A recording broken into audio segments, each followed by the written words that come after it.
তো hello dear student, কেমন আছো? আই হোপ প্রত্যেকে ভীষণ ভালো আছো। স্ক্রিনের ওপর একটা কোশ্চেন দেখা যাচ্ছে, সেটা কি 7 সেমি ব্যাসার্ধ বিশিষ্ট বৃত্তে 28 সেমি দৈর্ঘ্যের বৃত্তচাপ কেন্দ্রে কত রেডিয়ান কোণ উৎপন্ন করবে। চলো আমরা একটা সূত্র জানি। কি সূত্র? যে বৃত্তচাপ equal to r into theta. হ্যাঁ, বৃত্তচাপটাকে যদি এস বলি তাহলে আর ইন্টু থিটা। হ্যাঁ ঠিক। তাহলে s by r equal to theta বলতে পারি। হ্যাঁ ঠিক, কোনো অসুবিধা নেই। যদি তাই হয় তাহলে এবার বলো বৃত্তচাপ এখানে কত হয়েছে। বৃত্তচাপ হয়েছে এখানে 28 সেন্টিমিটার। 28 উপরে লিখব।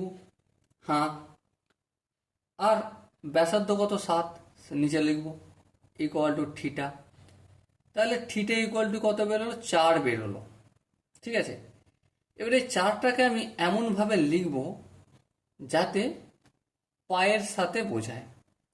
4-এর সাথে কিছু নেই মানে 22/22 লিখতে পারি। হ্যাঁ, আবার ইন্টু 7/7 লিখতে পারি। হ্যাঁ, দেখো এই পাই, এই 22 আর এই 7টাকে আমি একটু আলাদা করছি। 4 ইন্টু এই 7টা এখানে লিখব, এই 22টা এখানে লিখব, এটা আর এটা লিখে দিলাম, আর এখানে 22/7টা এখানে লিখলাম। কাটাকাটি করছি, 2 দুগুণে 4, 11 দুগুণে 22, আর 7 দুগুণে 14/11, আর এখানে 22/7 মানে কি পাই, এই পাই লিখে দিলাম। সো কত ডিগ্রি রেডিয়ান কোণ উৎপন্ন করবে? 14π/11 এই রেডিয়ানের চিহ্ন দিয়ে দিলাম। ওকে, আই হোপ প্রত্যেকে এই অঙ্কের কনসেপ্টটা বোঝা গেছে।